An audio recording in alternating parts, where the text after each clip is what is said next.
दोस्तों, एक बार फिर से आप सभी का हमारे ऑनलाइन यूट्यूब चैनल पे स्वागत है। जैसे कि लास्ट क्लास में हमने मैट्रिक्स से रिलेटेड कुछ डेफिनेशन की थी। इसके बाद इस क्लास में हम जो अपनी एक्सरसाइज है 3.1 उसके जो क्वेश्चन है उनको सॉल्व करेंगे। लेकिन उससे पहले जो एक डेफिनेशन और है जो लास्ट क्लास में नहीं हुई थी, तो पहले उसको देखते हैं, उसके बाद अपनी एक्सरसाइज शुरू करते हैं। तो आइए देखते हैं। अपनी डेफिनेशन थी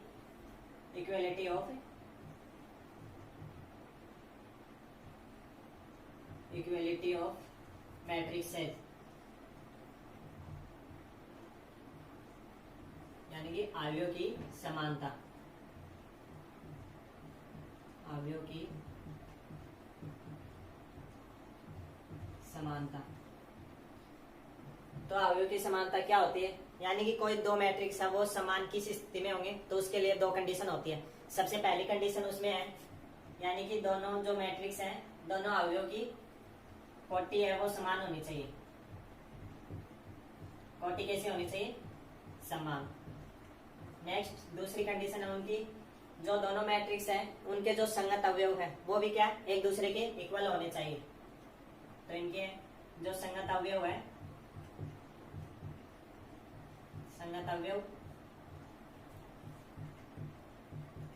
समान होने चाहिए। यानी कि दो मैट्रिक्स है वो समान मैट्रिक्स कब कहलाएंगे? तो दो मैट्रिक्स समान मैट्रिक्स कहलाएंगे जब उनकी जो कोटि है, यानी कि उनका ऑर्डर वो दोनों का सेम होना चाहिए। उसके बाद जो उनके अवयव है, संगत अवयव, वो भी एक दूसरे के क्या, इक्वल होना चाहिए। तो इसके लिए अपन एक एग्जांपल लेते हैं। जैसे कि अपने पास ए अपना पहला मैट्रिक्स है जिसके अवयव है 0 3 2 1। इसका ऑर्डर क्या है? तो इसका ऑर्डर है 2 into 2। और अपने पास दूसरा मैट्रिक्स है बी। तो जो ये दोनों मैट्रिक्स है समान कब कहलाएंगे? जब इनकी जो ऑर्डर है वो दोनों का क्या होना चाहिए, इक्वल होना चाहिए, और इनके जो संगत अवयव वो भी इक्वल होने चाहिए। यानी कि 0 3 2 1, इसका ऑर्डर भी हो जाएगा 2 into 2। तो यहाँ पर हम देख सकते हैं कि जो अपने पास दो मैट्रिक्स है ए और बी, तो इनकी जो ऑर्डर है 2 into 2, और जो बी अपने पास मैट्रिक्स है इसका ऑर्डर भी 2 into 2। यानी ये पहली कंडीशन को फॉलो कर रहा है। इसके बाद नेक्स्ट देखते हैं क्या इनके संगत अवयव इक्वल है। तो यहाँ पर इसके जो पहला अवयव है a11, ये हो गया इसका a11, ये भी हो गया a11, ये भी दोनों इसके इक्वल हैं। ये हो गया 1 2, ये हो गया 1 2, ये हो गया 2 1, ये 2 2, 2 1 2 2। तो 2 1 है वो, ये भी इसमें जो भी मैट्रिक्स है उसके जो संगत अवयव है 2 1 इसके इक्वल है। इसी प्रकार ए का ये भी इसके इक्वल है। तो इस प्रकार हम कह सकते हैं यहाँ पर मैट्रिक्स ए इक्वल है किसके, बी के। ठीक है। तो इस प्रकार दो मैट्रिक्स है वो समान मैट्रिक्स कहलाएंगे जब उनकी कोटि समान हो, उसके बाद जो उनके संगत अवयव है वो समान हो। तो इस स्थिति में दोनों जो मैट्रिक्स हैं वो क्या होंगे, एक दूसरे के इक्वल होंगे। इससे रिलेटेड काफी क्वेश्चन बुक में मिलेंगे आपको। तो इसके बाद अपनी एक्सरसाइज स्टार्ट करते हैं।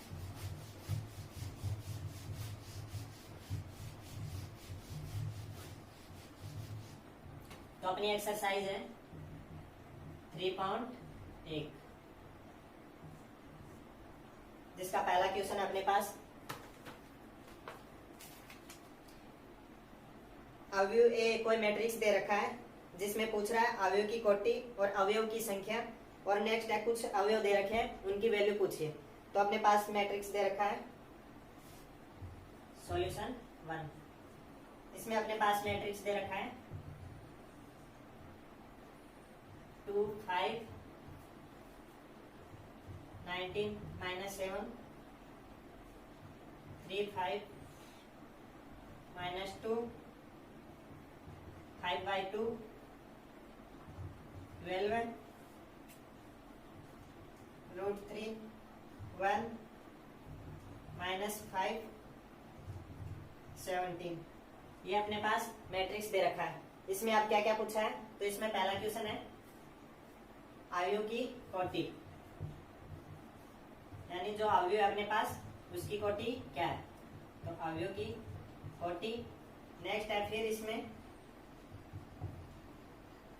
अवयव की संख्या, अवयव की संख्या। इसके बाद थर्ड है, कुछ अवयव है, इनकी वैल्यू पूछिए। तो कौन कौन से अवयव है? A13, A21, A33, A24 और A23। ये अपने पास क्वेश्चन दे रखा है। तो इसमें सबसे पहले देखते हैं अवयव की कोटि क्या है। तो इसमें चेक करते हैं इसके अंदर कितनी पंक्तियां हैं और कितने स्तंभ हैं। तो इसमें कितने पंक्तियां हैं? 1 2 3। तो इसमें पंक्तियां कितनी हो गई? 3 इंटू जो इसके अंदर स्तंभ है वो कितने हैं? तो स्तंभ हो गए 1 2 3 4। तो इसमें कितने स्तंभ हो गए? 4। तो यानी कि इसकी जो कोटि ऑर्डर वो कितना हो गया? 3 इंटू 4, यानी 3/4 इसकी क्या हो गई? कोटि। इसके बाद है अवयव की संख्या। तो अवयव की संख्या क्या होती है? अगर किसी मैट्रिक्स की कोटि है वो क्या हो? m क्रॉस n हो, तो उसमें अवयव की संख्या की क्या होती है? तो उसमें अवयव की संख्या होती है m इंटू n। तो यहाँ पर हमारे पास जो ऑर्डर है वो क्या है? 3 इंटू 4। तो यहाँ पर अवयव की संख्या क्या होगी? 3 इंटू 4 इक्वल टू 12 है। यहाँ पर इसको मल्टीप्लाई करते हैं तो कितना आ गया? 12। यानी कि इसमें टोटल कितने अवयव होंगे? 12। नेक्स्ट इसके बाद देखते हैं अवयव। तो अपने पास कौन सा अवयव देखना है? A13, जिसमें एक 1 क्या है यहाँ पर? पंक्ति। तो पहली पंक्ति में चलते हैं। और उसके बाद कॉलम कौन सा है? थर्ड। तो पहली पंक्ति है और कॉलम कौन सा? तीसरा, ये। तो यहाँ पर ये दोनों लाइन यहाँ कहाँ पर क्रॉस करेंगी? तो ये यहाँ पर क्रॉस हो रही है A13। तो यहाँ पर इसकी वैल्यू क्या होगी? 19। इसके बाद देखते हैं A21। तो इसका मतलब है कि दूसरी पंक्ति और पहला कॉलम। तो दूसरी पंक्ति कौन सी हो गई? इसमें दूसरी पंक्ति है और कॉलम पहला। तो यहाँ पर इसकी वैल्यू क्या होगी? 35। इसके बाद कौन सा? A33, यानी तीसरी पंक्ति और तीसरा स्तंभ। तो यहाँ पर तीसरी पंक्ति कौन सी है? ये वाली। और इसमें जो तीसरा कॉलम है वो कौन सा होगा? ये। तो यहाँ पर इसकी वैल्यू क्या होगी? यहाँ पर होगी इसकी -5 1। अब नेक्स्ट ये दो A24 और A23, ये आपको ज्ञात करने हैं, ये आपके लिए। ठीक है। तो इस प्रकार से हम यहाँ पर इस अवयव की कोटि निकालेंगे। तो इसमें देखते हैं सबसे पहले कितने इसमें कॉलम है और कितने इसमें पंक्तियां हैं। उसके आधार पर ये यहाँ पर इसकी कोटि हो गई। उसके बाद नेक्स्ट देखते हैं अवयव की संख्या। तो यहाँ पर जो कोटि का गुणनफल है वो क्या होगा? यहाँ पर अवयव की संख्या। और इस तरीके से यहाँ पर ये अवयव हम सारणी से मैट्रिक्स से प्राप्त कर सकते हैं। इसके बाद नेक्स्ट क्वेश्चन है अपना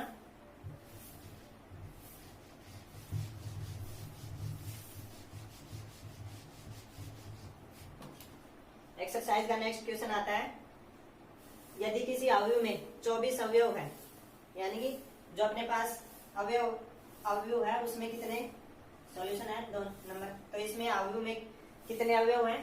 24। तो इसमें क्या दिया है? दिया है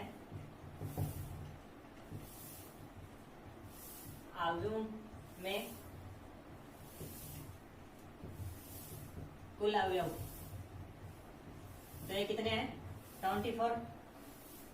तो इसमें क्या पूछा है कि इसकी संभव कोटियां वो कितनी होंगी? तो इसकी संभव कोटियां कितनी होगी? तो कोटियों को हम किस तरीके से लिखते हैं? 24। इसमें क्या हो गए इसके अवयव?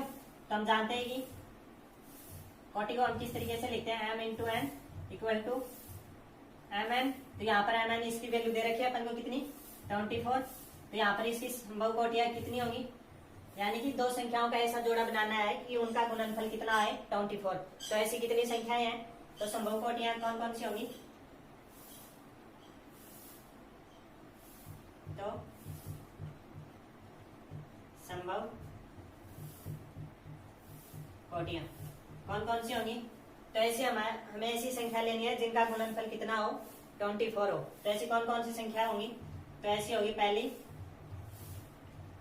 12 और 1, 12 और 2, ये हो गए।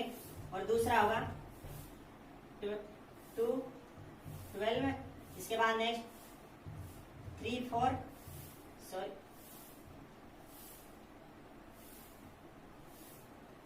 4 6 या फिर 6 4। इसके बाद देखते हैं 8 3 या फिर 3 8। ये हो गई। इसमें इनका गुणनफल कितना है 24 और इन सभी का कितना है 24। तो ये हमारे पास जो है संभव कोटियां कितनी हो गई 1 2 3 4 5 6। तो 6 ये कोटियां हैं जिनमें अवयव की संख्या टोटल कितनी होगी 24। तो ये हमारे पास संभव कोटियां हो गई। नेक्स्ट इसके बाद इसमें पूछा है यदि इसमें 13 अवयव हो तो संभव कोटियां क्या होंगी। यदि 13 अवयव हो तो संभव कोटियां क्या होंगी। तो यहाँ पर भी अपने पास इनका mn की वैल्यू कितनी दे रखी है 13। तो आप देखना है दो संख्या ऐसी लेनी है जिनका गुणनफल क्या हो 13 है।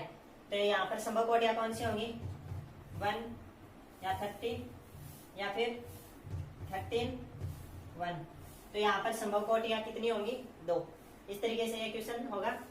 इसके बाद नेक्स्ट क्वेश्चन है थर्ड क्वेश्चन बिल्कुल सेम इसी तरह है तो वो आपके लिए। इसके बाद अपन देखते हैं नेक्स्ट क्वेश्चन।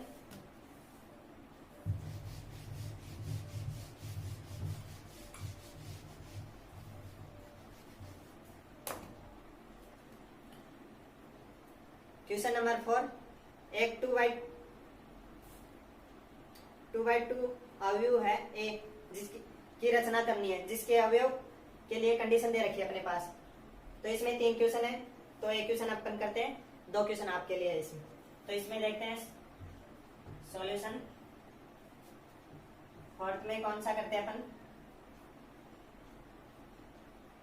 पहले वाला ये करते हैं। तो इसमें क्या दे रखा है दिया है एक और मैट्रिक्स है आई जे जिसकी कोटि क्या है 2 बाई 2 और इसके लिए कंडीशन दे रखी है ए आई J equal to I plus जे का होल स्क्वायर अपॉन 2। ये हो गया अपने पास क्वेश्चन दे रखा है। तो अपन को इसका जो मैट्रिक्स है वो तैयार करना है। तो यहाँ पर इसका देखते हैं सॉल्यूशन में। ये अपने पास 2 बाई 2 का क्या दे रखा है मैट्रिक्स दे रखा है। तो माना 2 बाई 2 कोटि का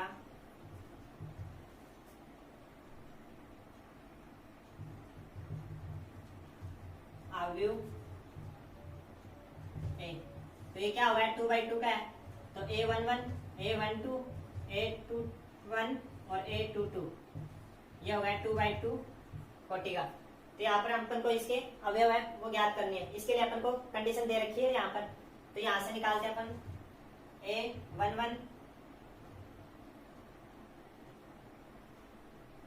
जो कि ए आई J equal to I plus जे का होल स्क्वायर अपॉन 2। तो यहाँ से अपन निकाल सकते हैं A11 की वैल्यू। तो A11 यानी आई की वैल्यू 1 और जे की वैल्यू भी 1। तो यहाँ पर इसमें वैल्यू पुट करते हैं तो 1 का होल स्क्वायर अपॉन 2। तो ये कितना हो जाएगा 2 का स्क्वायर कितना हो जाएगा 1 ऐड करेंगे तो कितना हो जाएगा 2 और 2 का स्क्वायर 4 तो 4 अपॉन 2। तो यहाँ पर इसे कट जाएगा तो क्या हो जाएगा 2। तो ये आप पर अपन के पास आ गई A11 की वैल्यू। इसके बाद नेक्स्ट देखते हैं इसमें A12 यानी कि आई की वैल्यू है वो क्या है 1 और जे की वैल्यू 2। तो इसका होल स्क्वायर अपॉन 2। तो 1 प्लस 2 इज इक्वल टू कितना हुआ 3 और 3 का स्क्वायर कितना हो गया 9। तो ये हो जाएगा 9 अपॉन 2। इसके बाद नेक्स्ट A22 A21। तो यहाँ पर आई की वैल्यू क्या होगी 2 और जे की वैल्यू 1। तो इसका होल स्क्वायर अपॉन 2। तो यहाँ पर 2 और 1 ऐड हो जाएंगे कितने 3 का स्क्वायर कितना होगा 9 अपॉन 2। ये इसकी वैल्यू हो गई। इसके बाद देखते हैं A22 यानी कि आई की वैल्यू 2 और जे की वैल्यू भी 2, तो इसका होल स्क्वायर अपॉन 2, तो 2 ऐड होकर कितने हो गए 4, 4 का स्क्वायर कितना हो गया 16 अपॉन 2, तो यहाँ पर इसमें डिवाइड करेंगे तो कितना आ जाएगा इसकी वैल्यू 4। तो इस प्रकार हमें जो अपने पास जो मैट्रिक्स आता है तो वो क्या हुआ है, A11 की वैल्यू कितनी है 2 और A12 की वैल्यू कितनी आ गई 9 अपॉन 2, और इसी तरह A21 की वैल्यू क्या आ गई 9 अपॉन 2, और A22 की वैल्यू क्या है 4। तो इस प्रकार से इक्वेशन अपने पास हो गया। इस तरीके से अपन आई और जे की वैल्यू पुट करके इसमें प्रत्येक जो एलिमेंट अपना उसकी वैल्यू निकाल सकते हैं और फिर मैट्रिक्स में उसको पुट कर देते हैं, तो हमारे पास इस तरीके से मैट्रिक्स प्राप्त हो जाता है। इसके बाद इसी तरीके से इसके दो क्वेश्चन, इसके अंदर 2 पार्ट और है, वो आप कर लेना, बिल्कुल आसान क्वेश्चन है। और 5th नंबर का है वो भी बिल्कुल सेम इसी तरीके से वो भी होगा।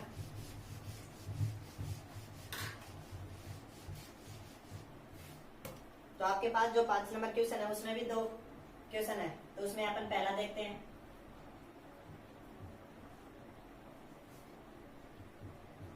दिया है यानी कि जो आव्यूह की कोटि है वो क्या है,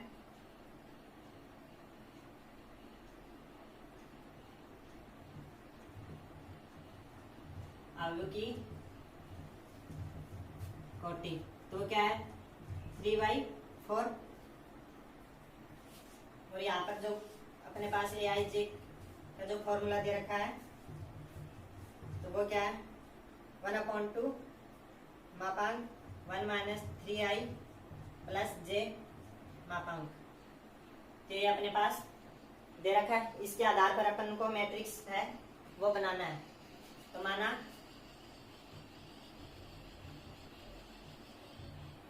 तो इसका सॉल्यूशन होगा, माना 3/4 कोटि का आव्यूह,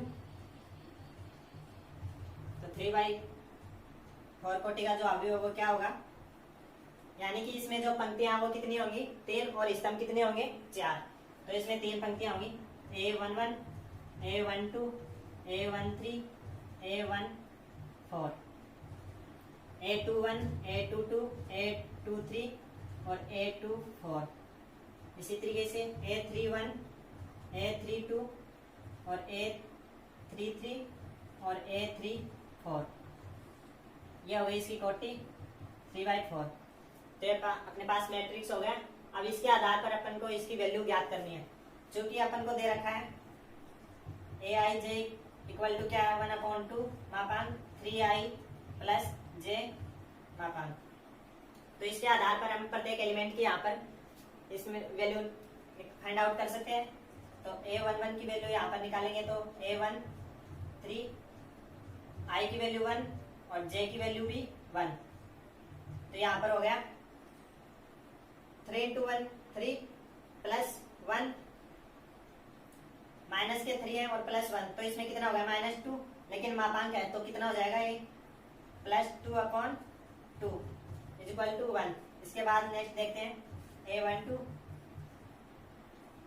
यानी कि यहाँ पर I की वैल्यू क्या है 1 प्लस और J की वैल्यू क्या होगी 2, तो यहाँ पर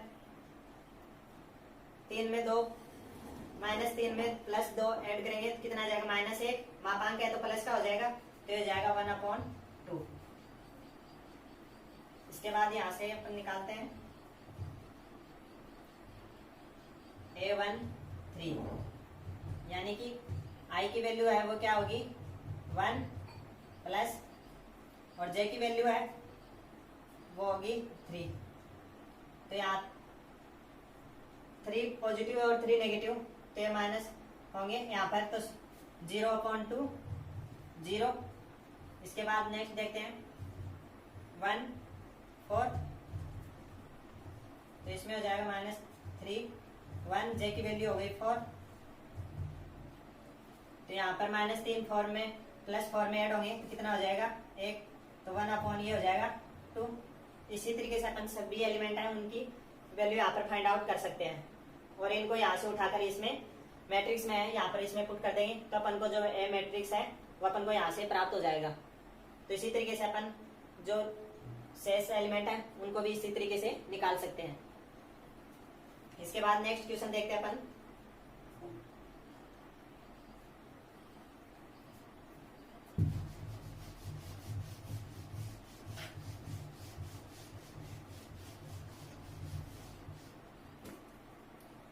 इसके बाद नेक्स्ट क्वेश्चन आता है अपना 6th नंबर का, जिसमें पहला क्वेश्चन है दिया है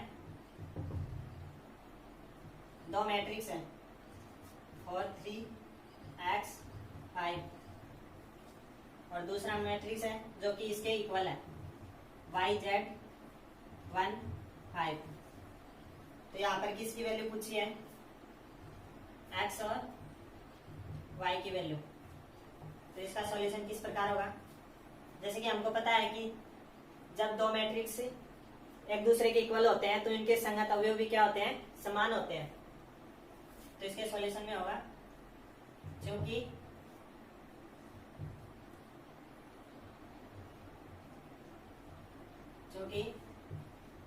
जब दो अवयव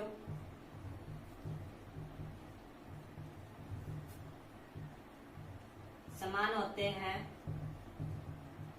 तो उनके जो संगत अवयव हैं वो भी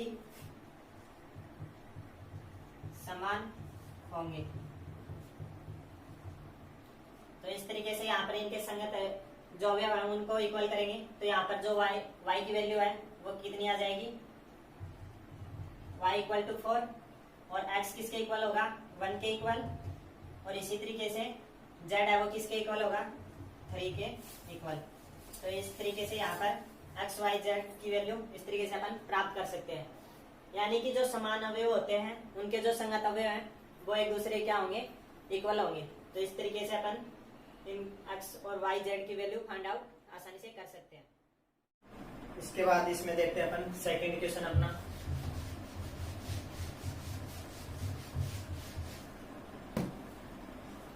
तो यहाँ पर इसमें सेकंड क्वेश्चन है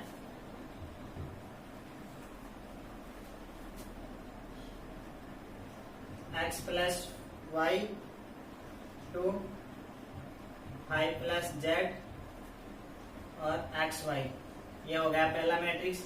एक इसके इक्वल दे रखा है, ये दे रखा है 6 2 5 8, यानी कि ये दोनों मैट्रिक्स हैं वो किसके एक दूसरे के इक्वल है। यहाँ पर x y और z इनकी वैल्यू फाइंड आउट करनी है। तो इसको जो अभी क्वेश्चन पहले वाला किया था ठीक उसी प्रकार इसको सॉल्व करते हैं। तो इसमें चूंकि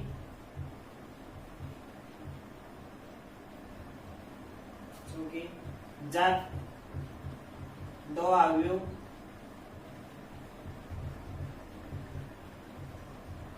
समान होते हैं तो उनके जो संगत अवयव हैं वो भी क्या होंगे, इक्वल होंगे। संगत अवयव भी समान होंगे। तो इस प्रकार से यहाँ पर जो x प्लस वाई है वो किसके इक्वल होगा, 6 के इक्वल। तो यहां से अपन लिख सकते हैं x प्लस वाई, तो x प्लस वाई किसके इक्वल हो गया, 6 के इक्वल, और 5 प्लस जेड ये किसके इक्वल हो, ये हो गया 5 के इक्वल। और नेक्स्ट जो अपने पास है एक्स वाई, तो ये किसके इक्वल हो गया, x इंटू वाई, ये किसके इक्वल हो गया, 8 के इक्वल हो गया, ये इसके इक्वल हो गया। तो यहां से अपन को x y और z की वैल्यू फाइंड आउट करनी है। तो यहाँ पर अपन को दे रखा है समीकरण नंबर 1, समीकरण 2 और समीकरण नंबर 3। तो समीकरण 2 से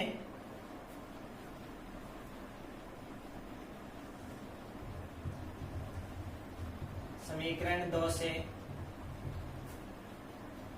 5 प्लस जेड इक्वल टू 5, तो जेड इक्वल टू क्या होगा 5 माइनस 5, तो ये क्या हो गया यहाँ पर 0। तो जेड की वैल्यू कितनी आ गई अपने पास 0। इसी प्रकार अपने पास एक्स वाई के प्लस में एक समीकरण दे रखा है और इनका गुणनफल में दूसरा समीकरण दे रखा है।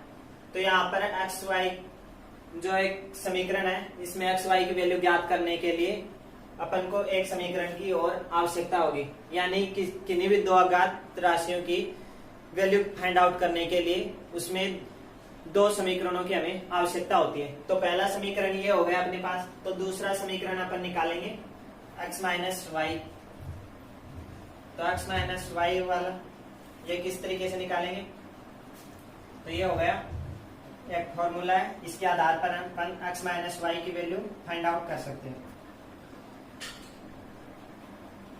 क्योंकि x माइनस वाई की जो वैल्यू होगी किसके इक्वल होगी -4x y, ये हो गया रूट। तो यहाँ पर अपन इन समीकरण 1 और 3 से यहाँ पर इसमें वैल्यू पुट करके अपन x माइनस वाई की वैल्यू आसानी से निकाल सकते हैं।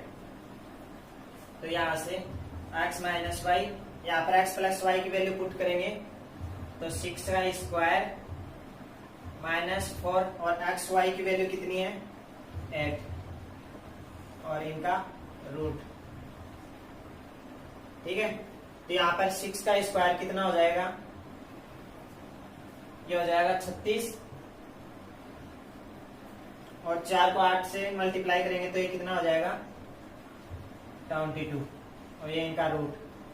तो यहां से अपन लिख सकते हैं x माइनस वाई, यहाँ पर इसमें माइनस करेंगे तो कितने आ जाएगा √4 और √4 की वैल्यू क्या होती है +-2। तो इस तरीके से अपने पास x माइनस वाई की वैल्यू आ गई +2 और -2। इसके बाद नेक्स्ट यहां पर करते हैं इसको।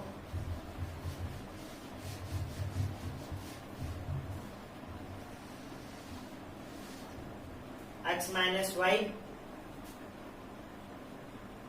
प्लस साइन लेते हैं, पहले प्लस साइन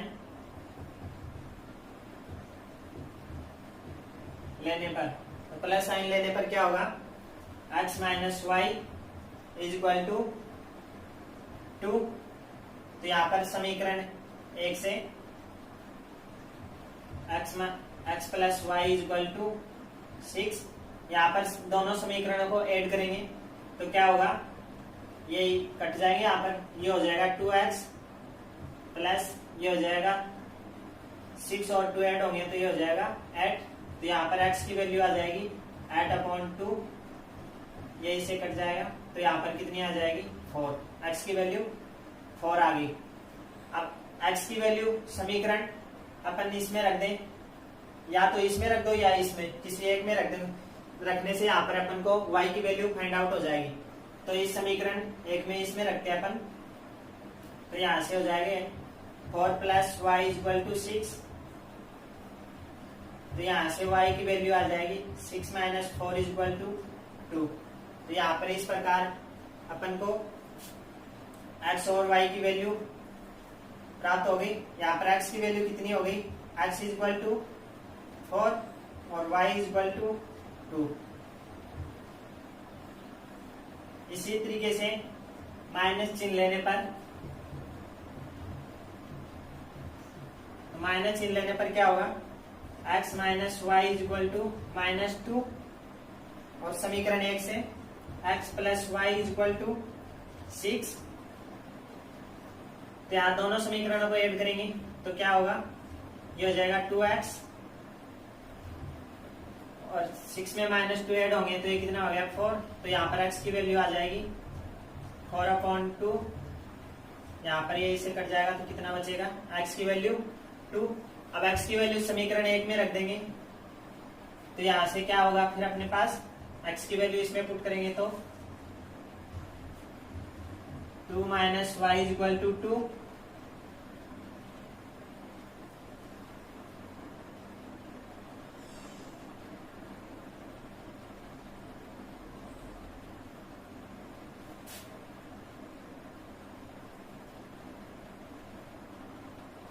ये -2 है, तो यहाँ पर इसमें हो जाएगा -y इक्वल टू -2 और -2, ये कितने हो गए -4, तो y इक्वल टू कितना हो जाएगा 4।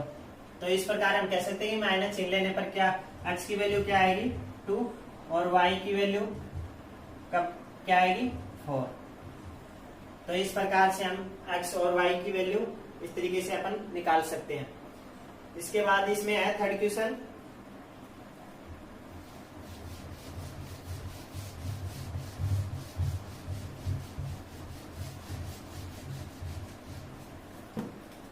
तो इसमें क्या है, इसमें दिया है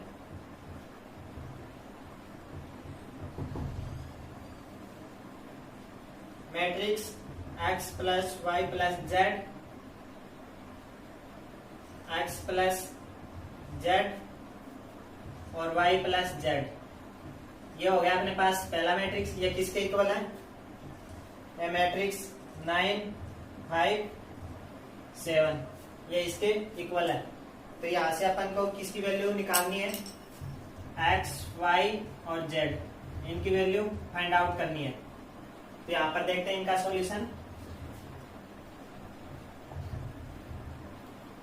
यहाँ पर वही लाइन, चूंकि हम जानते हैं कि मैट्रिक्स जब दो मैट्रिक्स समान होते हैं तो उनके संगत अवयवी क्या होंगे, समान होंगे।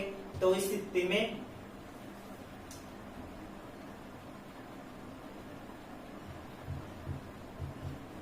समान अवयव की परिभाषा से x plus y plus z, ये किसके इक्वल होगा 9 के इक्वल, और x z ये किसके इक्वल हो गया 5 के इक्वल, और y प्लस जेड ये किसके इक्वल हो जाएगा 7 के इक्वल। ये हो गया समीकरण नंबर 1, समीकरण नंबर 2 और समीकरण नंबर 3। तो यहाँ से अपन इन समीकरणों की सहायता से x, y और z की वैल्यू फाइंड आउट करेंगे। तो आइए देखते हैं किस प्रकार से। तो यहाँ पर अपन x और z यानी कि इन x और प्लस z इनकी वैल्यू समीकरण 1 में पुट कर दें, तो यहाँ पर अपन को y की वैल्यू पुट हो जाए प्राप्त हो जाएगी। तो देखते हैं समीकरण 1 व 2 की सहायता से। तो यहाँ पर x और x प्लस जेड की वैल्यू इसमें पुट करेंगे, तो कितना हो जाएगा y plus 5 is equal to 9। तो y इज इक्वल टू क्या हो जाएगा 9 माइनस 5 इज इक्वल टू 4। इसी तरीके से समीकरण 1 में y प्लस जेड की वैल्यू पुट करेंगे तो अपने पास किसकी x की वैल्यू प्राप्त हो जाएगी। तो समीकरण 1 व 3 की सहायता से, समीकरण 1 व 3 से, तो यहाँ पर y प्लस जेड की वैल्यू इसमें पुट करेंगे तो ये कितना हो जाएगा x plus 7 is equal to 9। तो x is equal to 9 minus 7, तो x की वैल्यू यहाँ पर कितनी आ जाएगी 2। यहाँ पर y की वैल्यू आ गई अपने पास 4, x की वैल्यू आ गई 2। अब z के लिए अपन x की वैल्यू समीकरण 2 में रख दे। x का मान समीकरण 2 में, इसको यहां पर करते हैं अपन, x का मान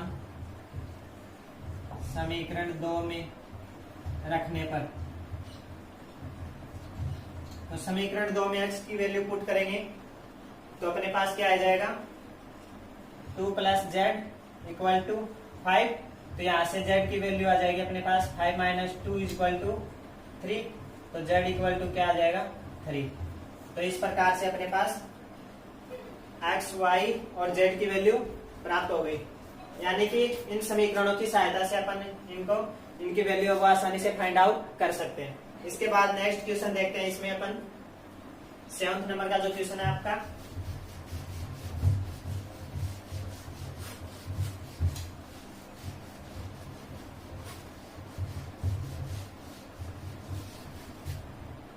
तो 7th नंबर के क्वेश्चन में क्या दे रखा है ये भी सेम इसी क्वेश्चन के इक्वल है। इसमें कितने मैट्रिक्स हैं? 2 मैट्रिक्स, ये इक्वल दे रखे हैं। तो कौन कौन से मैट्रिक्स है इसमें? तो इसमें दिया है a minus b 2a plus c, 2a minus b 3c plus d. ये किसके इक्वल है? ये हो गया -1 5 0 13, ये हो गया इसके इक्वल। तो यहां पर किसकी वैल्यू फाइंड आउट करनी है? ए बी सी और डी की वैल्यू यहां पर अपन को फाइंड आउट करनी है। तो सेम अभी जो क्वेश्चन किया था उसी के अकॉर्डिंग इस क्वेश्चन को अपन को करना है। तो इसका सॉल्यूशन किस प्रकार होगा? क्योंकि हम जानते हैं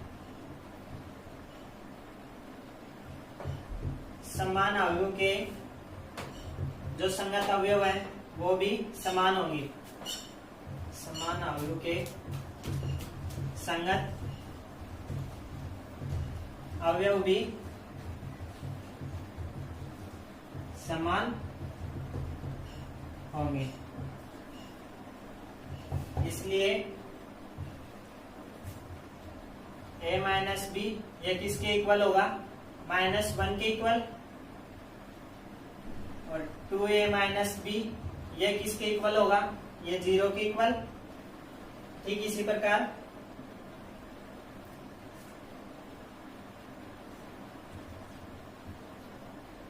to a plus c is equal to 5 और 3c plus d is equal to 13। ये अपने पास 4 समीकरण आ गए। इनकी सहायता से अपन ए बी सी और डी की वैल्यू फाइंड आउट करते हैं। तो ये हो गया समीकरण 1, समीकरण 2, समीकरण नंबर 3 और समीकरण नंबर 4। तो यहां से अपन समीकरण 2 से b की वैल्यू है वो क्या समीकरण 1 में पुट करेंगे। तो यहां से अपन a की वैल्यू प्राप्त कर सकते हैं। तो समीकरण 2 से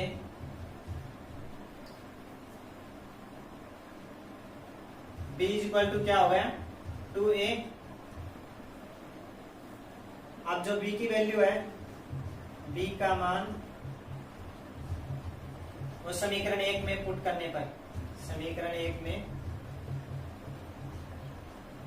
रखने पर, तो समीकरण 1 में रखने पर क्या हो जाएगा?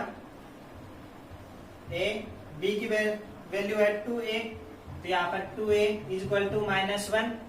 तो यहाँ पर ये हो जाएगा -a इज इक्वल टू -1। तो यहाँ पर a की वैल्यू आ जाएगी अपने पास 1। तो इस तरीके से अपने पास a की वैल्यू आ गई। अब यहाँ से a की वैल्यू है वो समीकरण 1 में रखने पर या समीकरण 2 में भी रख सकते हैं अपन। तो यहाँ से समीकरण 1 में रखने पर a का मान समीकरण 1 में रखने पर, तो समीकरण 1 में रखने पर क्या हो जाएगा अपने पास? 1 minus b is equal to -1। तो यहां से हो जाएगा minus b is equal to -1, -1 is equal to -2। तो यहाँ पर b की वैल्यू आ जाएगी अपने पास 2। तो ये आ गई अपने पास b की वैल्यू। अब यहां से b की वैल्यू को अपन यहाँ पर अपने पास a और b की वैल्यू समीकरण 1 और 2 की सहायता से अपन ने a और b की वैल्यू यहाँ पर फाइंड आउट कर ली। इसके बाद समीकरण 3 और 4 की सहायता से अपन c और d की वैल्यू भी फाइंड आउट कर सकते हैं। तो नेक्स्ट यहाँ पर करते हैं इसको। जो a की वैल्यू है वो समीकरण अपन 3 में रख दें, यानी a का मान समीकरण 3 में रखने पर, तो समीकरण 3 में a का मान रखने पर क्या होगा? 2 into 1 plus c is equal to 5 तो यहाँ पर सी हो जाएगा 5, ये इधर आ जाएगा तो -2, तो यहाँ पर सी की वैल्यू क्या आ जाएगी 3। तो यहाँ पर अपन को सी की वैल्यू आ गई। अब सी की वैल्यू है, इसको अपन कौन से समीकरण नंबर 4 में रखते हैं, तो अपन को डी की जो वैल्यू है वो फाइंड आउट हो जाएगी यहाँ पर। तो सी का मान समीकरण 4 में रखने पर तो समीकरण 4 में रखने पर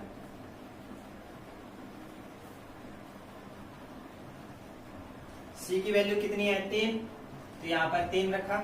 इसके बाद plus d is equal to कितना है 13, तो यहाँ पर इसको मल्टीप्लाई करेंगे 9 plus d is equal to कितना हो गया 13, तो हो जाएगा 13 माइनस 9, तो यहाँ पर डी की वैल्यू हो जाएगी अपने पास 4।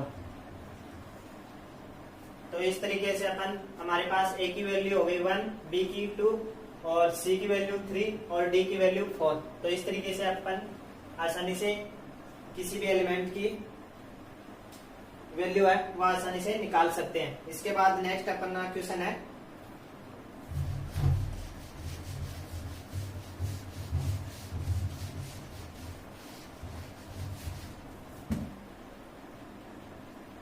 अगला क्वेश्चन दे रखा है 8 का कि जो है मैट्रिक्स है AIJ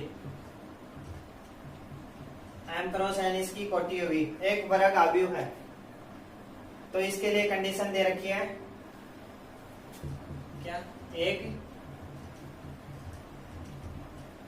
वर्ग आव्यूह है। इसके ऑप्शन है, पहला है M लेस देन N,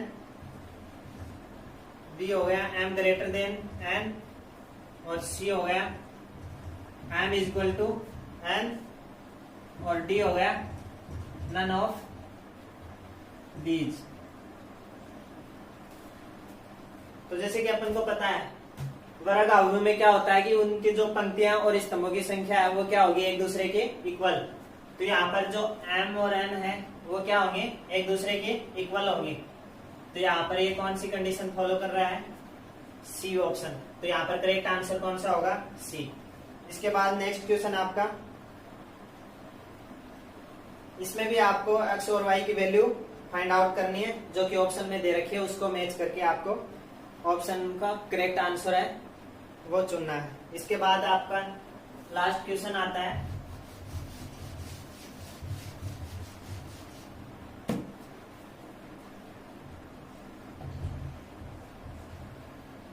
इसमें दे रखा है एक मैट्रिक्स है, उसकी कोटि क्या है, आव्यूह की कोटि। तो आव्यूह की कोटि क्या है 3 into 3। तो इसमें पूछा है कि ऐसे आव्यूह की कुल कितनी संख्या होगी जिनकी प्रत्येक प्रविष्टि 0 या 1 हो। तो प्रत्येक प्रविष्टि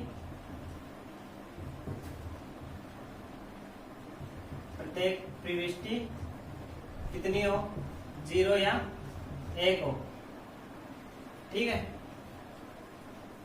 तो इसमें कुल कितने आव्यूह बनेंगे उनकी संख्या अपन को निकालनी है। तो इसका सॉल्यूशन होगा,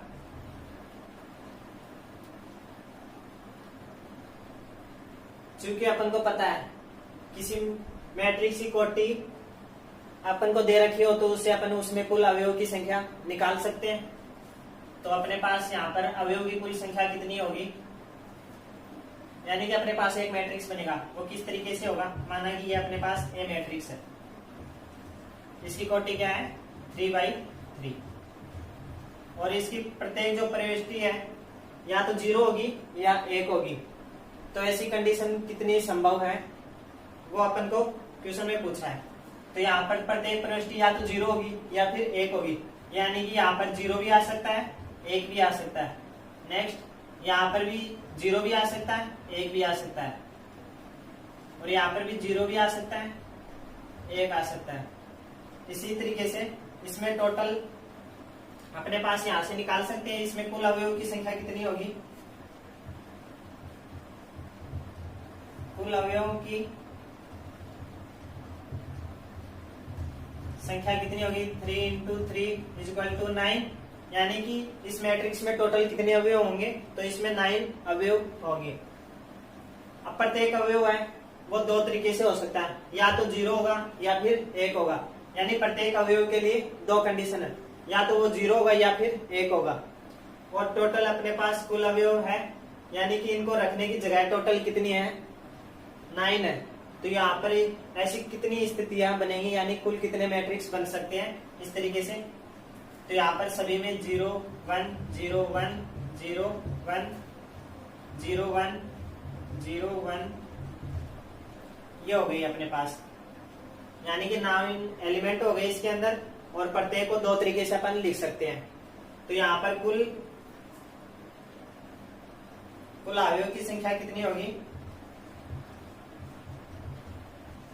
सॉरी अभीष्ट अवयव की संख्या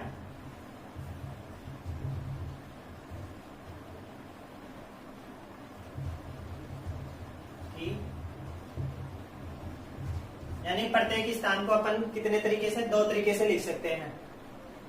और लिखना टोटल कितनी बार है, 9 बार। तो यहाँ पर अपन 2 इंटू 2 इंटू 2 9 बार ये हो गया इसमें।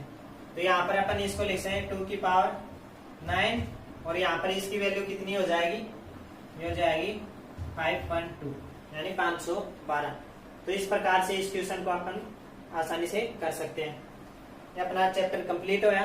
नेक्स्ट चैप्टर में अपन नेक्स्ट जो एक्सरसाइज है उसको शुरू करेंगे। तो इससे पहले अगर आपको इस क्लास में कुछ सीखने को मिला हो या कुछ अच्छा जो आपने पहले कभी नहीं सीखा हो, तो आप इसको अपने दोस्तों तक शेयर करिए ताकि वे भी इसका बेनिफिट ले सके। और जो बेल आइकन है उसको प्रेस करें ताकि जो नेक्स्ट क्लास है उसका नोटिफिकेशन आपके पास तुरंत पहुंच जाए। और अपने दोस्तों तक इसको शेयर कीजिए। नेक्स्ट क्लास में मिलते हैं।